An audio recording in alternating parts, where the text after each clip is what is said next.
Membrane curing of concrete.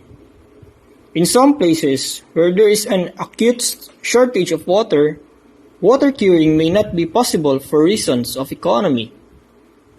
We know that curing of concrete is done as water added in the concrete gets evaporated after being placed.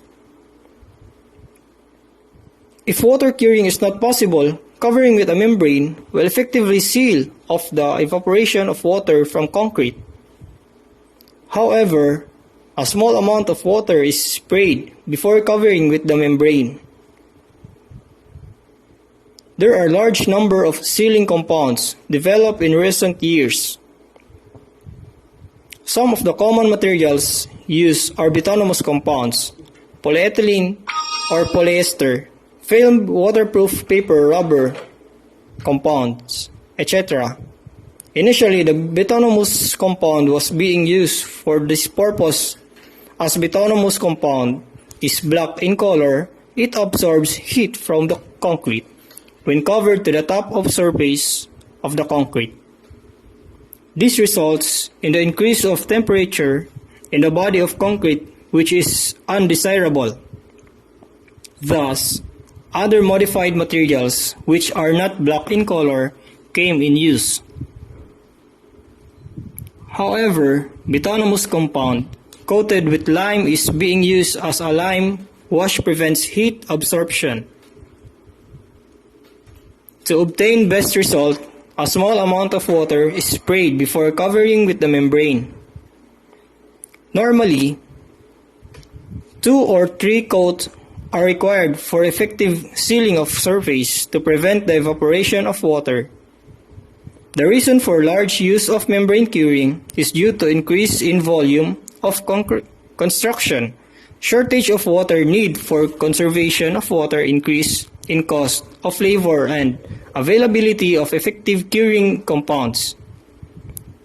Membrane curing is commonly preferred for curing canals, lining slopes, roof and textures, surface of concrete pavements.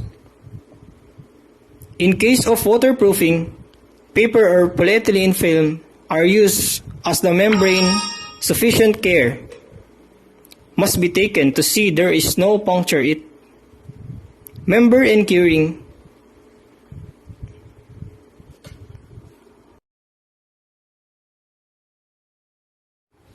Curing by the application of heat.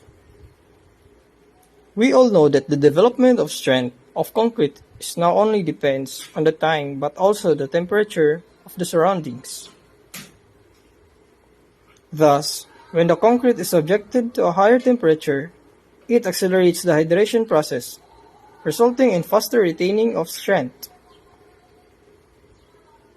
As the presence of moisture is essential, the concrete cannot be subjected to dry heat to accelerate the hydration process.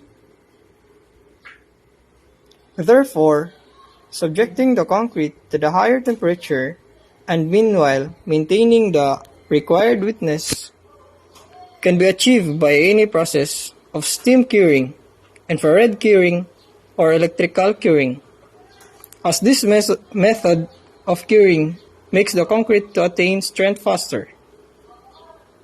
Thus, it has many advantages, such as accelerated setting time, time required for curing is less, etc.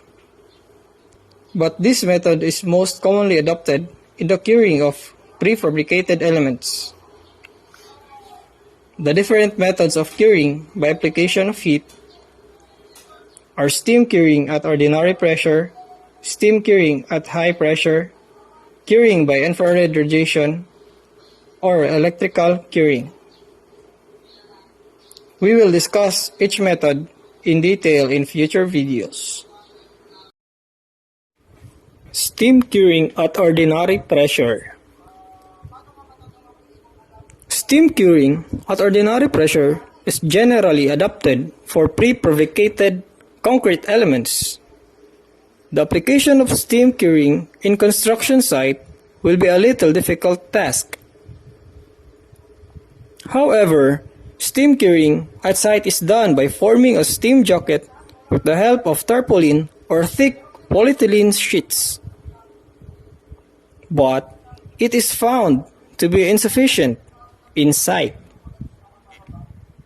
Steam curing at ordinary pressure is done on prefabricated elements stored in a chamber. The chamber should be big enough to hold a day's production. The door is closed and steam is applied either continuously or intermittently. The acceleration